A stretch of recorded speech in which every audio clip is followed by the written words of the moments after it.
आपको स्क्रीन पे सेकंड वाला क्वेश्चन दिख गया होगा। चलिए इसको मैं एक और चीज़ आपसे मैं देना चाहता हूँ। ये बोर्ड का इतना फेमस क्वेश्चन है कि 4 नंबर में भी आ चुका है। हालांकि ये 2 ही नंबर का है, लेकिन इतना फेमस है कि 4 नंबर में भी कभी कभी पूछ लिया जाता है। तो इसको ज़रूर नोट डाउन करिएगा, ठीक है। ये मोस्ट इम्पॉर्टेंट है इस एक्सरसाइज का। तो मैं लिख दे रहा हूँ क्वेश्चन को, आपको स्क्रीन पर दिख गया होगा, ठीक है। क्या करना है इसमें, तो ए और बी के किन मानों के लिए, मैं पढ़ रहा हूँ क्वेश्चन। ए और बी के किन मानों के लिए निम्न रैखिक समीकरणों के युग्म के अपरिमित रूप से अनेक हल होंगे। तो क्या हो जाएगा, समीकरण क्या बोल रखा है, 2x + 3y = 7। इसको मैं लिख देना चाहता हूँ।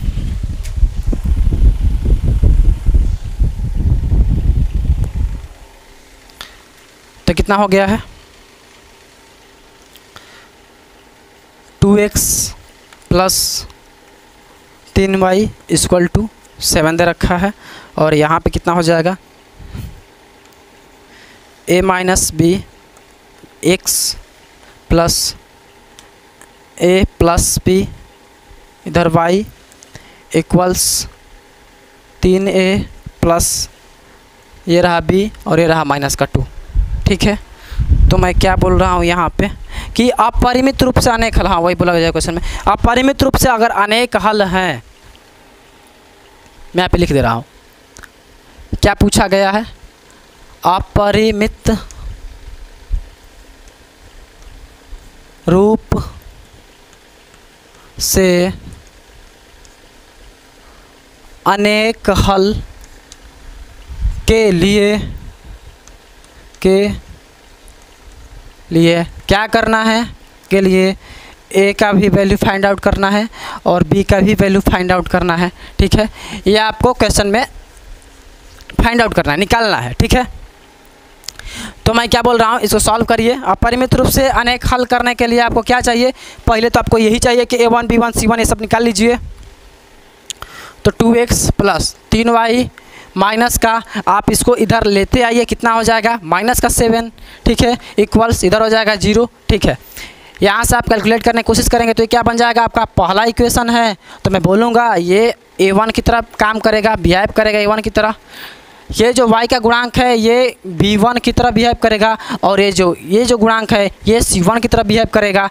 और इसको अगर लाने की कोशिश करेंगे तो ये कितना हो जाएगा, a - b और इधर हो गया है x प्लस ये a + b और इधर हो गया y माइनस, इस होल पोर्शन को आप इधर लेते आइएगा तो कितना हो जाएगा, माइनस में 3a + b -2 = 0। और यहाँ पे मैं बताने की कोशिश कर रहा हूँ कि जो आप देख पा रहे हैं ये कुछ नहीं बल्कि a2 है। और यहाँ पे मैं जो बता रहा हूँ ये y का गुणांक यानी ये हो जाएगा आपका b2 हो जाएगा। और ये कंप्लीट पोर्शन जो आप देख पा रहे हैं ये c2 हो जाएगा। अब इनको क्या करना है, अपरिमित रूप से अनेक हल के लिए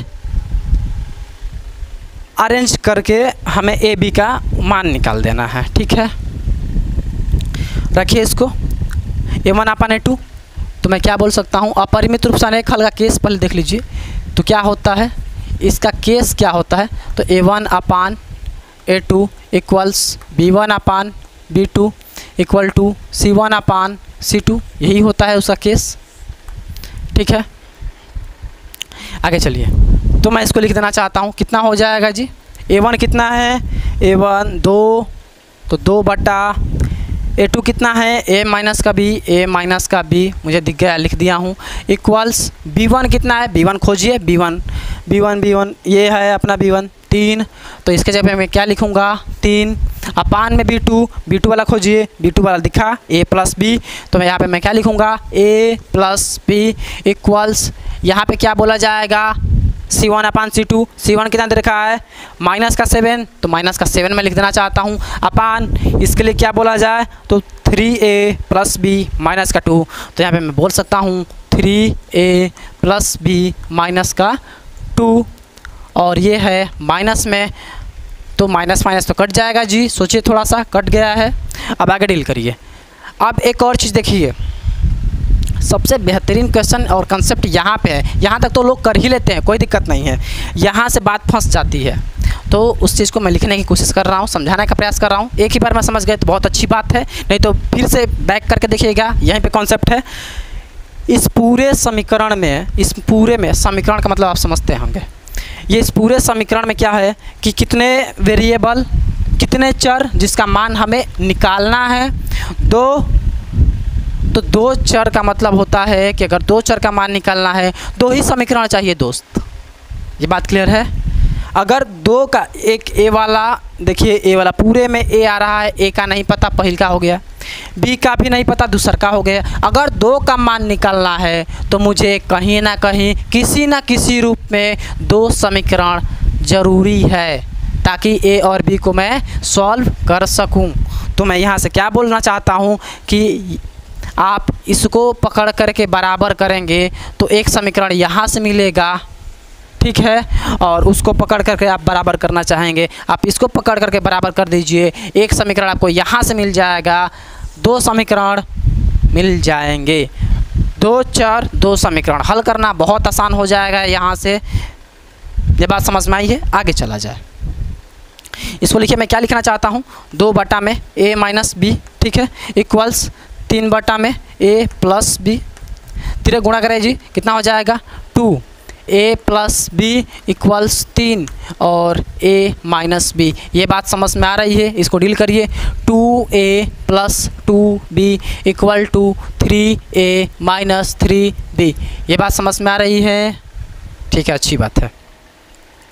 इसको उधर लेते जाइए, मैं उसको इधर लेते आ रहा हूँ। तो मैं कितना बोलना चाहता हूँ कि 3b, 2a, 2a को उधर ले जाना है, मैं 2b इधर लिख रहा हूँ और 3b को भी लेते आइए, तो 3b इधर हो जाएगा, 3a उधर तो था ही, इधर चला जाएगा तो माइनस का 2a हो जाएगा। इसको सॉल्व करिएगा तो कितना हो जाएगा, तो 3b plus 5b, 3b plus 2b equal to 5b equal to, इसको डील करेंगे a मिलेगा। तो मुझे पता लगा कि a इक्वल टू तो 5b है, तो इसको मैं बोल दे रहा हूँ थर्ड इक्वेशन।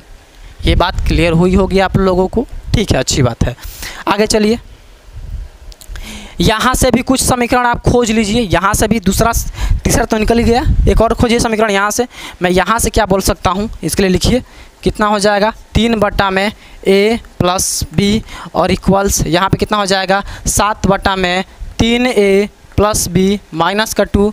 गुणा कराइए, कितना हो जाएगा जी, मैं डायरेक्ट गुणा कराऊँ क्या, आपको समझ में आएगा? नहीं, ठीक है, मैं ऐसे लिख रहा हूँ। तो 3a प्लस b माइनस का 2 इक्वल टू, ये कितना हो जाएगा 7 और ये कितना हो जाएगा a प्लस b। इसको डील करिए, 9a प्लस 3b माइनस का 6 equal to 7a plus 7b। ये बात समझ में आ रही है, ठीक है।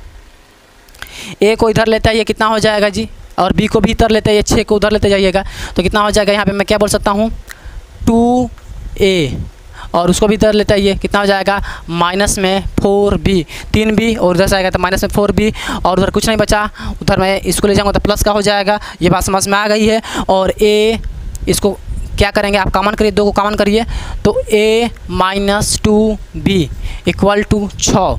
ये कटाइए, कितनी बार में कटेगा, 3 बार में कट जाएगा। तो a कहाँ पे, इसको ऊपर कर दे रहा हूँ ताकि चीज़ें क्लियर रहें। तो a minus 2b equals to कितना हो गया है, 3 हो गया है। ये आपका फोर्थ इक्वेशन रहा, ठीक है, चौथा इक्वेशन रहा। इसमें क्या करेंगे जी, a का वैल्यू उठा करके 5b इसमें डाल दीजिए, तो a की जगह पे मैं क्या रख सकता हूँ 5b माइनस 2b। समझ में आ रहा ना जी, a का वैल्यू उठा करके 5b यहाँ पे 1 पे रख दिया हूँ इक्वल टू, यहाँ 3 हो गया है, ठीक है। इसको सॉल्व करिए, कितना हो जाएगा, घटाएंगे अगर तो 3b इक्वल टू कितना हो जाएगा जी, यहाँ पे 3 और b इक्वल टू आपको निकल जाएगा वैल्यू, b इक्वल टू 1 हो गया है। अब a इक्वल टू निकाल लेंगे, b equal to 1, b equal to 1 समीकरण 3 में डॉट डॉट डॉट, ठीक है। तो b का मान समीकरण 3 में रख दीजिए, कितना मैं बोल सकता हूँ 5b इक्वल्स कितना हो जाएगा a, और 5b की जगह पे 1 रखिए इक्वल टू a, और a इक्वल टू आपको मज़ा आ जाएगा आंसर देख करके 5 जो कि आ गया है, ठीक है। समझ में आया, नोट डाउन करिए, आगे चला जाए।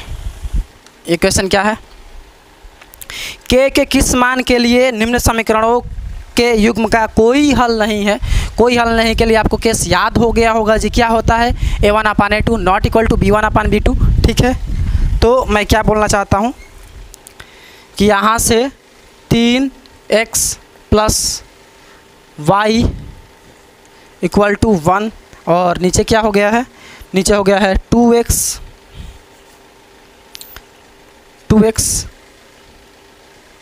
1 इक्वल टू, यहाँ पे x बोल सकता हूँ।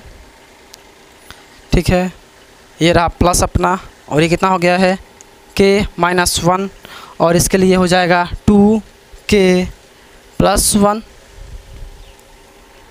ठीक है, आगे देखिए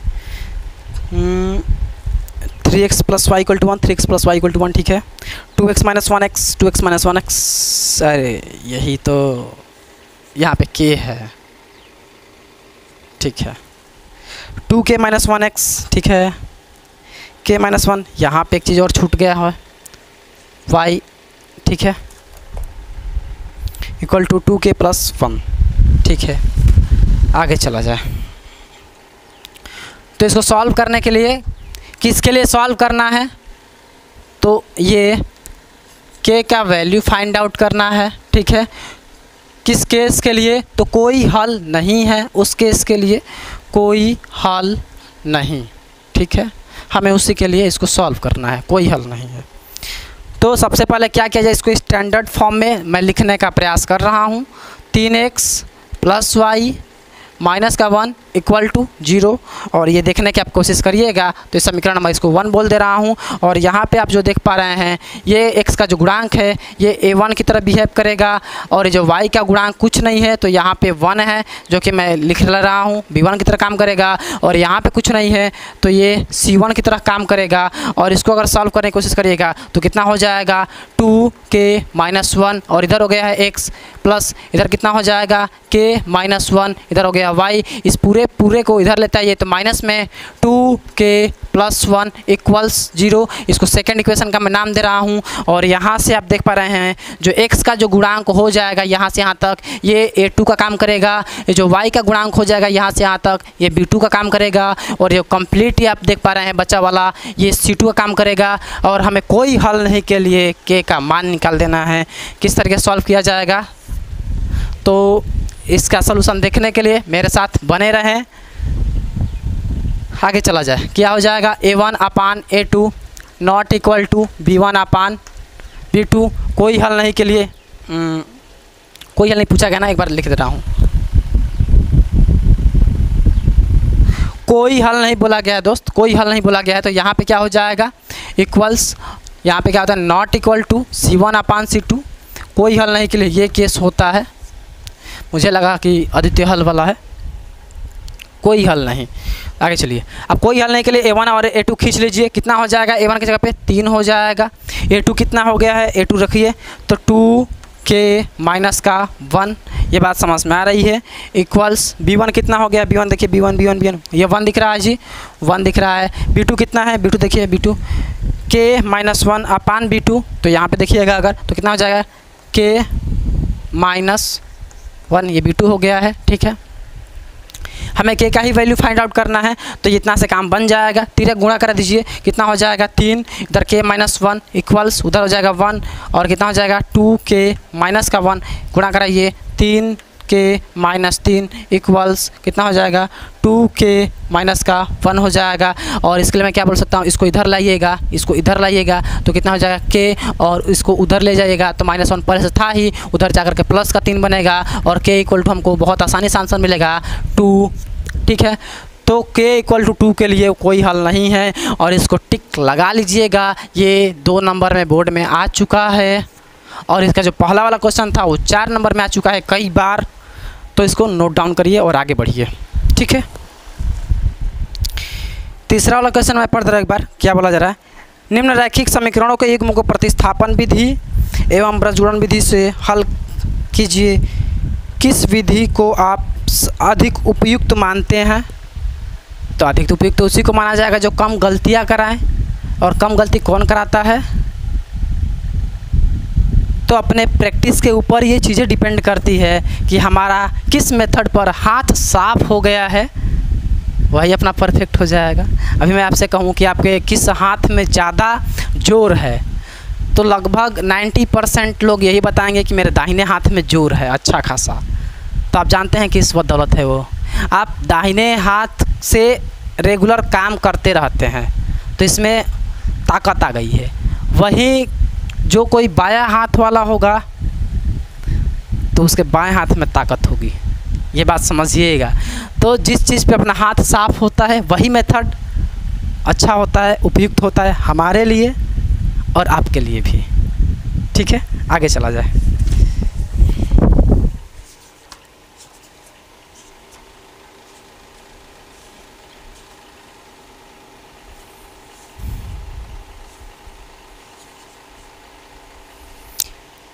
मैं तीसरा क्वेश्चन लिख देना चाहता हूँ यहाँ पे। तीसरा क्वेश्चन क्या बोला जा रहा है कि 8x प्लस 5y इक्वल्स 9 और यहाँ बोला जाए 3x plus 2y equal to 4। इसको बोला जा रहा है दोनों ही विधि से आप हल करिए। कौन कौन से विधि से हल करना है? एक प्रतिस्थापन विधि से हल करना है और दूसरा वाला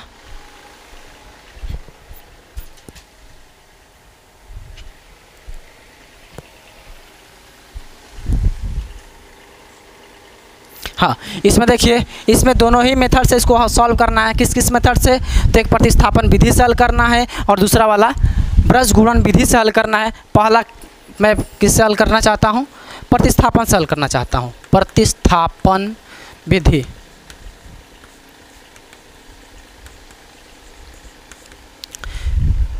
तो देखिए प्रतिस्थापन विधि में क्या करते हैं कि किसी एक समीकरण को उठा लीजिए, 3x plus 2y equal to 4।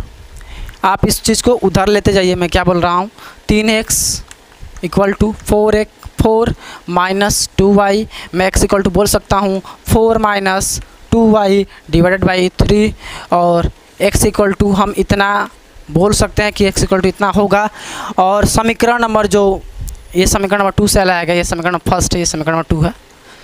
तो x का जो मान है समीकरण नंबर फर्स्ट में रख दीजिए, क्योंकि हम ये इक्वेशन समीकरण नंबर 2 से निकाले हैं और समीकरण नंबर 2 से अगर निकाला जाएगा तो इसको 2 में नहीं रखना है, हमें किस में रख देना है? 1 में रख देना है। दूसरे से निकालेंगे तो पहला में रखेंगे, पहले से निकालेंगे दूसरे में रख देंगे। ये बात समझ में आ रही है? तो इसको उठा करके हम समीकरण में पुट कर देंगे। तो मैं क्या बोल सकता हूँ यहाँ से? x का मान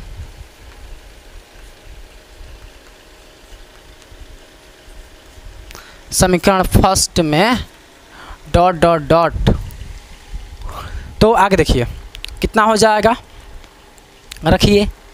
तो मैं बोल सकता हूँ 8 इक्वल टू बोल रहा हूँ 8 और x के जगह पे क्या बोल सकता हूँ? 4 minus 2y divided by 3 plus 5y equals 9। ठीक है, इसको सॉल्व करिए। अब सॉल्व करेंगे तो कितना हो जाएगा जी? गुणा करा दीजिए जी, कितना हो जाएगा? 32, ऊपर 32 हो जाएगा, माइनस 8 से गुणा कराइएगा 16y। ठीक है, अपान यहाँ पे कितना बचा? 3, ये प्लस कितना है? 5y इक्वल टू 9, ये 9 है। इसको आप क्या करेंगे? गुणा कराइएगा तो कितना हो जाएगा? 32 माइनस 16y प्लस इसको देखिए लस वगैरह लेकर हल करिए तो कितना हो जाएगा? 15y बटा 3 इक्वल टू 9। एक एक स्टेप हल कर रहा हूँ ताकि आप चीज़ों को समझ सके और सीख सके। तो 32 माइनस 16y और 15y घट करके केवल और केवल माइनस का y बचेगा, इसको डील करिए, घट जाएगा तो कितना हो जाएगा? अपान 3 इक्वल टू 9।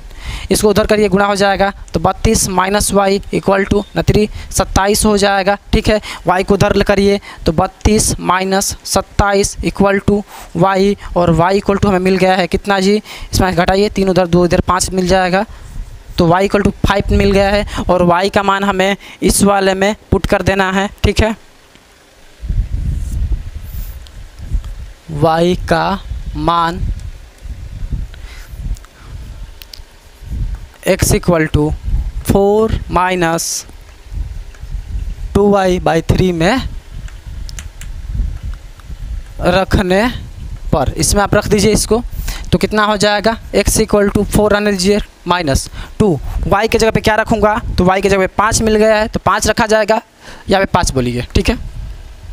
अपान कितना हो जाएगा 3, तो x = कितना मैं बोल सकता हूँ 4, इसके लिए माइनस का 10 = 3, x = कितना हो जाएगा, सॉल्व करिए, माइनस का 6/3 कट जाएगा 2, x = कितना आ गया माइनस का 2, तो इसका आंसर हो गया है माइनस का 2, जो कि आपको क्लियर दिख पा रहा होगा। ये कौन सा विधि था, तो प्रतिस्थापन विधि से भी हमने हल किया है, एक विधि अभी बाकी है, इसको दूसरे मेथड से करना है। कौन सा मेथड, ब्रज गुणन विधि से करना है। चलिए उस मेथड से किया जाए, इसको नोट डाउन करिए, आगे चला जाए।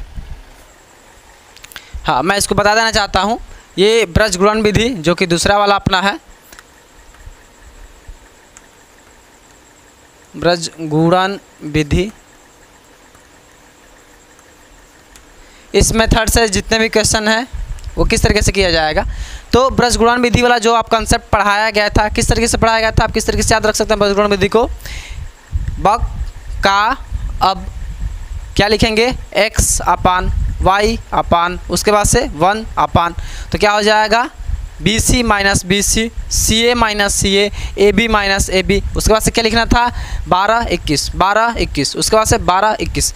तो ये बात आपको समझ में आ गई थी, जो कि पिछला क्वेश्चन में बताया गया था और सिखाया भी गया आप लोगों को। तो इस मेथड से मैं क्वेश्चन को सॉल्व कर देना चाहता हूँ। हाँ, यहाँ से पहले निकाल लिया जाए A1 क्या है, B1 क्या है, C1 क्या है, सारा वो कंसेप्ट जो हम जानते हैं, तो यहाँ से निकालने की कोशिश करिए। तो A1 निकल जाएगा आपकी, क्या A1 क्या होता है, x का गुणांक, तो x का गुणांक क्या है 8। हाँ, ये A1 कैसे पता लगेगा, तो फर्स्ट इक्वेशन जो होगा वो अपना क्या देगा, A1 देगा, B1 देगा, C1 भी वही वाला देगा। यहाँ पे जो सेकेंड इक्वेशन है वो क्या देगा, ये क्या देगा, A2 देगा, B2 देगा, C2 भी देगा। तो मैं यहाँ से बोल सकता हूँ कि जो A1 होगा वो अपना 8 हो जाएगा। B1 यहाँ से देखिए, B1 क्या हो जाएगा, 5 का गुणांक कितना है, y का गुणांक कितना है 5 वाला है, तो ये बात मैं लिख देना चाहता हूँ। उसके बाद से C1 क्या है, तो C1 इसको इधर लाइएगा तो माइनस का 9 होगा, ठीक है। फिर से यहाँ पे चलिए सेकंड इक्वेशन में आप देखेंगे तो A2 वाला, A2 क्या है, तो x का जो गुणांक होता है, x का गुणांक क्या है 3। फिर से चलिए B2 वाले पे, B2 क्या है, B2 y का गुणांक जो कि हो गया 2। फिर C2 वाले पे चलिए, C2 वाला क्या है, इस 4 को आप इधर लेते आइए, कितना हो जाएगा माइनस का 4। आपको ये बात समझ में आई। अब चलिए ब्रज गुणन विधि वाला, ब्रज गुणन विधि को सॉल्व करने से पहले एक बार उसका फार्मूला लिख देना चाहता हूँ ताकि आप लोग क्लियर रहे ये बात। तो हो जाएगा x/y/1/, तो इसको कैसे किया जाएगा, तो लिखिए इसे यहाँ पे, याद रखिए BC - BC, CA - CA, AB - AB। ये बात क्लियर हो रही है आप लोगों को। मैं क्या बोल सकता हूँ यहाँ से 12 21 लिखिए, 12 21, 12 यहाँ पे हो जाएगा 21, यहाँ पे 12, यहाँ पे हो जाएगा 21। हमें x वाले का वैल्यू का फाइंड आउट करना है, x का मान, तो इसको हम इससे कंपैरिजन करेंगे। y वाले का हमें मान निकालना होगा, तो इस वाले को पकड़ करके इससे कंपैरिजन कर देंगे, हमें दोनों चीज़ें निकल जाएंगी, बहुत आसानी से निकल जाएगा वो सारी चीज़ें। तो मैं क्या बोल सकता हूँ x का निकालना चाहता हूँ। B1 C2, B1 क्या है, B1 यहाँ पे देखिए 5 है, तो मैं 5 में लिखना चाहता हूँ, 5 ब्रैकेट लगाइए। C2 कितना है जी, C2 माइनस का 4 लिखना चाहता हूँ। ये माइनस, ये ओरिजिनल वाला माइनस है, ठीक है। B2 वाला देखिए, B2 क्या है, B2 तो 2 दिखा, तो यहाँ पे क्या लिख लीजिए 2 लिख लीजिए। उसके बाद C1 क्या है माइनस का 9, तो यहाँ पे मैं क्या बोल सकता हूँ माइनस का 9 हो जाएगा, ठीक है।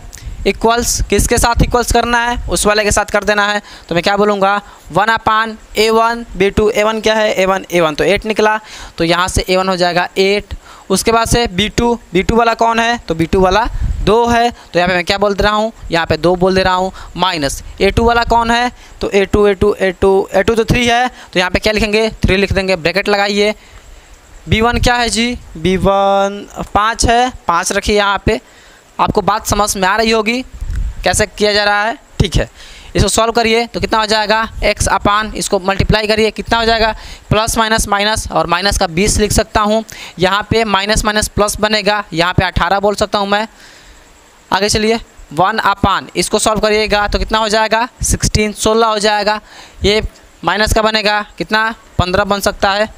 इसको फिर से आप सॉल्व करने की कोशिश करिएगा तो कितना हो जाएगा x बटा इसको डील करिए माइनस में तो माइनस में 2 हो जाएगा इक्वल्स 1 अपान 1 हो जाएगा। इसको और आगे सॉल्व करने की कोशिश करिएगा तो कितना हो जाएगा तिरक गुणा कर दीजिए तो x इक्वल टू कितना नहीं मिल जाएगा आप लोग को माइनस का 2 आंसर मिलेगा यहाँ पे। ठीक है, y इक्वल टू कर लिया जाए। y इक्वल टू करने के लिए क्या करना होगा, इस कंप्लीट पोर्शन को इसके साथ कंपेरिजन कर देना है, वो सारी चीज़ें निकल जाएंगी जो आप निकालना चाहते हैं तो y निकल जाएगा। रखिए वहाँ पे y C1 कितना है, C1 देखिए C1 माइनस का 9 है, माइनस 9 रखेंगे यहाँ पे, माइनस का 9 हो जाएगा। उसके बाद से क्या है A2 है, A2 कहाँ पे है, A2 दिखा 3 है, 3 यहाँ पे रख लीजिए ब्रैकेट में 3। ये ओरिजिनल वाला माइनस है, ओरिजिनल वाला ये वाला माइनस। ठीक है, C2 कहाँ पे है, C2 ये माइनस का 4 दिखा, आप क्या रखेंगे यहाँ पे माइनस का 4 रखेंगे। ठीक है, उसके बाद से क्या दिखा है A1 कहाँ पे है, A1 वहाँ पे 8 दिखा तो 8 यहाँ पे रख लीजिए। ये बात समझ में आ रही है आप लोगों को। ठीक है, C2 A1 कर दिया हूँ इक्वल्स 1 अपान ये जो सेम चीज़ें थी इसके लिए कॉपी कर दिया जाए तो उसी को मैं लिख दे रहा हूँ 8 यहाँ पे हो जाएगा मल्टीप्लाइड बाई 2 माइनस यहाँ पे क्या है 3 और 5 तो यहाँ पे 3 और 5 मैं लिख देना चाहता हूँ। ठीक है, इसको सॉल्व करिए आगे कितना हो जाएगा y अपान इसको सॉल्व करिए माइनस का 27 हो जाएगा, माइनस माइनस ये प्लस बनेगा कितना हो जाएगा 32 हो जाएगा। सोचिए थोड़ा सा इक्वल्स 1 अपान 1 बटा ये 16 हो जाएगा, माइनस का ये 15 हो जाएगा। फिर से सॉल्व करिएगा y बटा कितना हो जाएगा 5 और इक्वल्स 1 अपान 1 इसको तिर्यक गुणा करा लीजिए, गुणा कराएंगे तो कितना हो जाएगा y इक्वल टू 5 हो जाएगा, जो कि अपना आंसर आ चुका होगा। नोट डाउन करिए और इसको मिला सकते हैं, मिलाइए।